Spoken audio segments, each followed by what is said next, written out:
He plays it as a gentleman, he plays it with dignity, and he plays it with pride for himself. Probably it took him to more notoriety than actually winning it. It wouldn't have worked if it had been Eric Bristow or Jockey Wilson or whatever. Yes, massive names here in the UK, but worldwide, they were all looking at Paul Lim.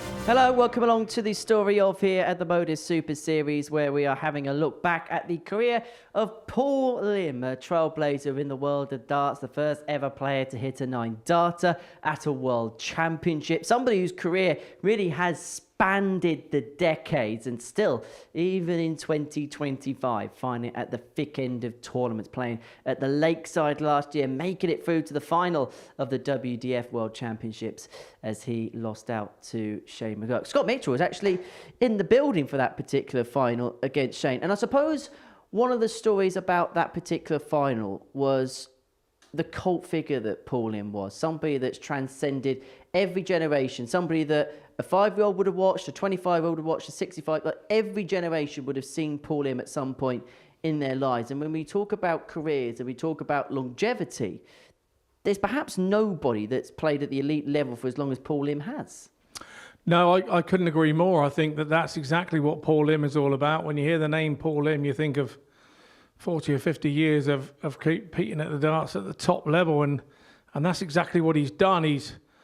He's as the generations have changed, he's had to evolve himself as a player and change the line of thought and the directions that he's gone on many occasions. And I think he's picked the right road 9 times out of 10, and that's why he's still here. 1982 was his World Championship debut. He lost to Dave Whitcomb by 2-0. To put in comparison the context of society at the time, Margaret Thatcher was still the Prime Minister. That is how long Paul Lim has been playing at the highest level. Yeah, I think I remember watching it as a 12-year-old. I was into darts as a teenager and as a kid. We watched it all the time, and you could probably say that he was like a big thing for darts at that time because of the fact he was from another continent, and it showed that darts had started to be a sort of global sport. He did enough to qualify for the World Championship year in, year out, without possibly making the indent that he would have liked. And then we moved to 1990. Now, we all know what happened that year, and we'll talk about the 9-darter in just a second. But that was the first time he really made an imprint. He got through to the quarterfinals. He lost out 4-0 in the end to Cliff Lazarenko. But that was the point where Paul Lim was making movements. And again, you think about the context of darts at the time. This was before the Dutch boom, before we saw continental European players really making an imprint at the Lakeside. This was something that we hadn't seen before, that titles weren't being won. Players weren't really progressing from overseas at the embassy.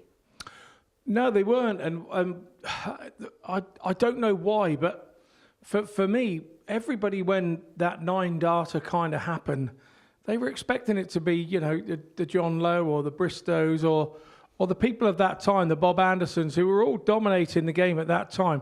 Everybody thought that it was going to be one of the Brits that hit a 9-darter first at the World Championship. And I mean, the prize money for such a feat, and because it was so rare to ever be seen back then, was astronomical. It was 52,000 for the 9-darter. To put it into context, Phil Taylor won the tournament. He only got 24. Now, this was before I was born. I'm going to throw you under a massive bus here. At that time, was it almost like an unthought of thing, this like holy grail, which almost was like it was unachievable, a mountain that you couldn't climb to the top of at 9-darter, particularly on television? At that particular time, I think I was a 20-year-old, and yeah, John Lowe had done one in, I think, the British Match Play or the MFI or whatever it was in 1984, but it wasn't live and it wasn't recorded. It was recorded. So to then take another 6 years to see another one, because it was at the World Championship and there was only 32 players and there was only so many rounds at the World Championship, you never expected you would ever see one in your lifetime again at a World Championship. That's how rare it was back then. And for Paul to have done that, it rocketed him to a fame of something beyond he couldn't have obviously believed. I mean, probably it took him to more notoriety than actually winning it. And I suppose that's the key thing. It's actually sent into a level where no matter what happens, that there's a lot of history in this sport, but that's something that can never be taken away from him. And I suppose whoever it was going to be, they were always going to have that cult figure status. And I suppose whatever Paul Lim did from that point onwards, I suppose that's always going to be the thing that he's going to be known for. Yeah, very much so. When you do something as a first as anything, I think, that does give you cult heroism. There's no two ways about it. The ironic thing is I've spoken to Paul about that and about winning the money, and he still laughs about it now because he came over from America with Bob Seneve. So he was the American qualifier as well that came over with him. And they decided that whatever money they won while they were here, they were going to split 50-50. The prize money, 50-50. Now, neither of those guys ever believed in a minute that one of them was going to do the 9-darter and win £52,000. So when people say, what did you do with the 52 grand? Paul's answer is, well, the first thing I had to do was give half to Bob Seneve. And that's exactly what he did. 26,000 didn't come his way. And then we have the split in darts, 1993, 1994. And as part of the split, there was players that had to commit one side or the other. If you commit to the WDC, you're banned from BDO events. So a lot of players didn't make that move over because of the risk. So to fill up the spaces at the likes of the match play, the likes of the Circus Tavern at the World Championships, American players, there was a lot of ranking tournaments over there because the American and Canadian Council, they recognised the WDC and they were happy for those events to be played there. And so consequently, you'd get a lot of American qualifiers. Paul Lim at that point was still playing under the American flag. And so consequently, still one of the best players in that region had the opportunity to play in those events. And he'd play at the World Match Play in Blackpool, and he'd be one of the maybe not players that people see straight away as the pioneers of the PDC, but somebody that was definitely there at the beginning of that journey. Yeah, maybe you don't see him as one of those first 16 pioneers, but I think his importance for the WDC at the time and going on to be in the PDC, the importance of the spread of the movement of that organisation to foreign parts, he was a big part of how that started. Because obviously back in the BDO days, there were some big American tournaments out there in the 80s, and there was a big interest in America in the 80s. So to break America, they needed to have a figurehead to come to their tournaments and be broadcast around the world on TV. And Paul Lim was that one, and he was fired into that position because of that 9-darter. But does that come as a pressure? Because yes, as great as an achievement it is, the achievement isn't winning a tournament, say. It's not winning a world championship, for example. The achievement is one leg. So does that actually put unfair pressure on Paul Lim as a consequence? Yeah, possibly so. I mean, when are you going to do your next one, Paul, is going to be the answer, the question that he's always going to receive. And I suppose that must have been a tiresome question. And yes, it's lovely to be recognised for doing something really, really well, but for it to only be 9 darts and not, 7 sets or whatever to win a world championship, to be recognised for the 9 darts, it must have been frustrating and very difficult to him to move on from it, probably even today. It's still difficult for him to move on from. Now he smiles about it. You ask him about it now, he smiles about it. And you ask him and he'll say it's the most asked question was, what did I do with the money for 9-darter? Because everybody realised that it was double the money that the winner got. So for him, I suppose there's a period where it must have been frustrating to be continually asked about it. Right, we're going to take a short break. When we return, we're going to talk about some of the more achievements and accolades of the career of Paul Lim. Welcome back to the second part of the Story of here, the MODUS Super Series. We're talking about the career of Paul Lim. I suppose we mentioned it a little bit at the top of this programme, but the biggest thing for Paul Lim is that longevity. Now, we've mentioned the 9-darter. Now, we go back to 2018. He nearly did it again at the Alexandra Palace. He's playing Gary Anderson. And to be fair, he was playing a very good version of Gary Anderson, was competing with Gary. And then suddenly, oh my word, this could happen again. And he misses. And why is double 12? Like, it's really close, the double 12 for that second 9-darter. I remember in the interview afterwards, I remember him saying that he thought when it left his hand, it was going in. He thought he'd done it again. And we're not just talking 1 year, 2 years after he did it before. We're talking nearly 28 years. So to repeat a feat 28 years, I mean, any dart player that has a career that manages to be playing in world championships from 28 years, it's mammoth. It's absolutely mammoth. So put that in perspective, firstly. Secondly, put that you still have the standard of play 28 years later to nearly achieve the same feat again. And I remember watching it, and Gary Anderson just so wanted it to go in as well. He wanted to be the Jack McKenna of the new era and say, hey, he's done one against me too.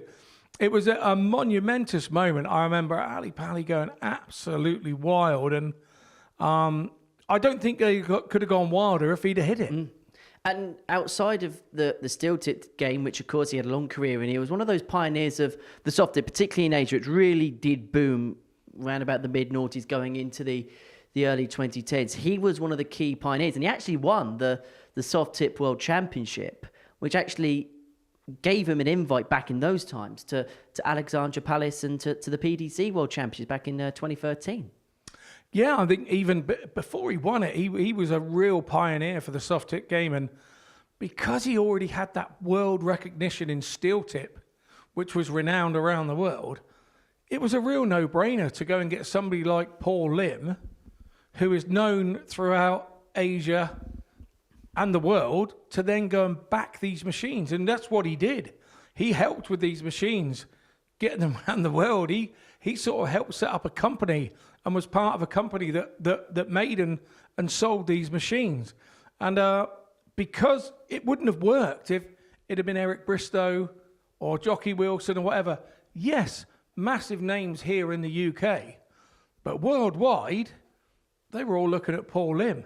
So he went across to the soft tip game and made himself an absolute megastar by winning tournament after tournament over there, and then reinvesting the money in making the soft tip game as big as it is today.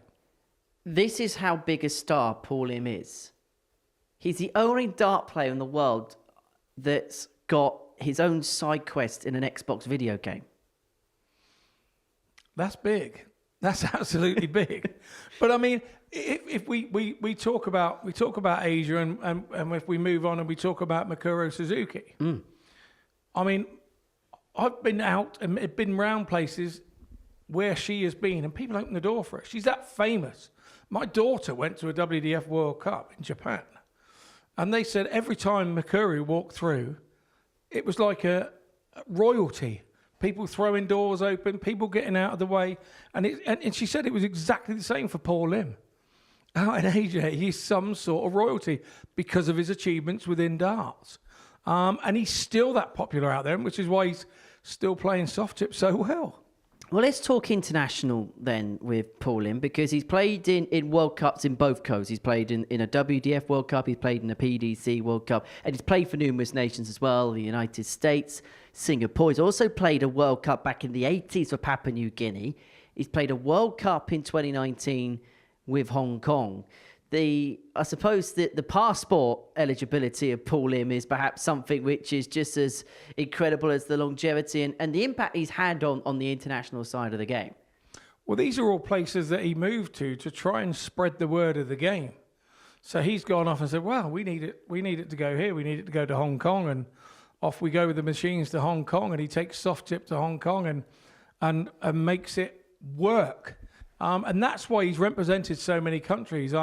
I was very fortunate enough to be at the 2019 WF World Cup, and Paul was there, and I remember him walking up and patting me on the back saying, hey, Scotty, how you doing? And I was like, OMG, Paul Lim knows who little Scotty Mitchell is from Dorset. It's unbelievable. And we had a long chat about, this is how I know the bits about the prize money with Bob. We had a long chat. He's quite amicable to sit down and chat with.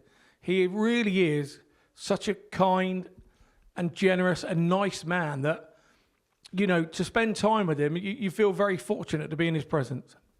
And then in the PDC World Cup, had a couple of decent runs there. And I suppose the big ones, the win that he had with against Gary Anderson and Peter Wright, Singapore, against Scotland, which at a time where I suppose upsets at the World Cup weren't very commonplace. No, I think the format changed slightly to add interest and to make it more plausible and possible for the smaller nations to beat the more established nations. I think that worked for the PDC. They needed shocks. They needed to regenerate how the World Cup worked in the PDC. And things like Paul Lim once again stepped up to the plate and brought the game to the world again by turning over two of the biggest names in the game at that time. And look, we mentioned his impact then, the success of him at World Cup, success of him and other players, it should be mentioned as well, then led to the creation of the Asian Tour, which, if it's going to succeed, he needed to be a bastion of. Yeah, he very much did. And you know, and through that Asian Tour, we've seen the likes of Lawrence Alagan come through. And how exciting is he to watch and how trendy is he to watch? So, yeah, you know, I think darts has benefited from him seeing that model out there and that chance and opportunity and jumping in with both feet and putting his money where his mouth was and taking a chance on it. And it's kind of worked for all of darts. Right, let's talk about his last Lakeside appearance, the one just gone. The fact that he qualified for that tournament itself, because of the history that he had with that room, with that arena, just everything about it screamed history. Just to have him there was a massive coup for the WDF. And if we be perfectly honest, nobody envisaged what was going to happen next. No, I mean, and I was there for most of the week, and we were all going, well, he's done well there. He's done well there. What a lovely, and he himself was saying at the start of the week, this is his farewell. He's going to retire. It all started here for me at Lakeside in 1982. And what a lovely way to finish would be at Lakeside. And so everybody was willing him on. They wanted him to win the next games. And he just started putting games up there that made himself difficult to beat. Was he beatable? Yes, he was. He was given opportunities by players who continually missed because he was Paul Lim. They were playing a legend that their dad knew, their granddad knew. As you said at the start, he has spanned generations with his talent. So people just wanted to see him win, and as the weeks went on, the crowd just got behind him, and he was bouncing off it the whole way. So at what point did it change from, oh, he's won a good couple of games here, to, hold on a minute, he could win this? I think it was probably around the quarterfinals that we started to believe. He had a nice little run and a nice run with people who's got the experience of Paul Lim? Not very many. So he was playing slightly more inexperienced players and new players, which is how the WDF works these days. And I think that when he got that quarter-final game, he started to believe was the big difference that, you know what, if things went his way, he could actually win this. And then obviously he went on and won the semi-final, and like Paul Lim Mania was just happening. The walk-on for the final, before we talk about the final itself, they ran out of Dire Straits CDs for that.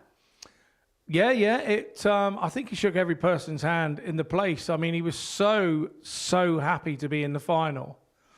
And we all then got to the point where, you know, Shane McGurk being the standout player in the other half of the draw, and it got to the point where we just didn't want to see Paul get absolutely hammered in the final.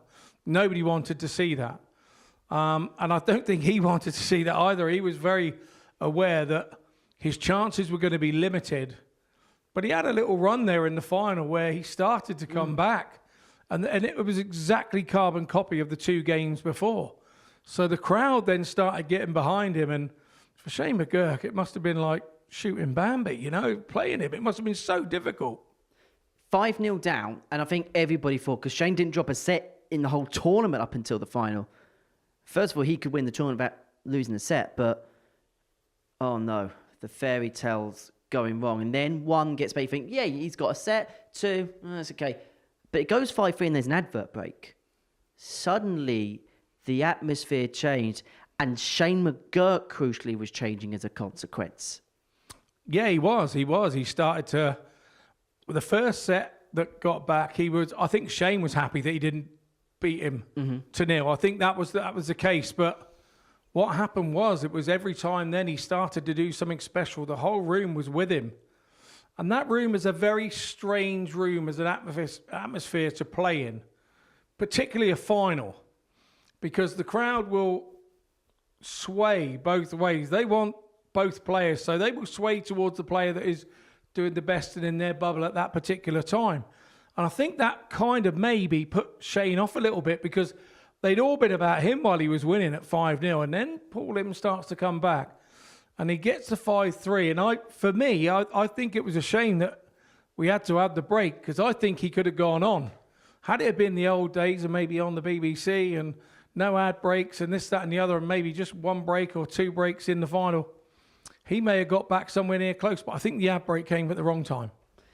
So, 71 years of age, how would you sum up his career, his longevity, and some of the things that he's achieved in the sport? I think the way to sum his career up is to see, how many times have you seen him unhappy? How many times do you see him walk off the stage upset? I only kind of remember once. Truly, truly, truly loves the game of darts. And he doesn't need to tell people that he loves it. He doesn't need me to tell him that he's loved having it as part of his life. You know, because of the way that he plays the game. He plays it as a gentleman, he plays it with dignity, and he plays it with pride for himself.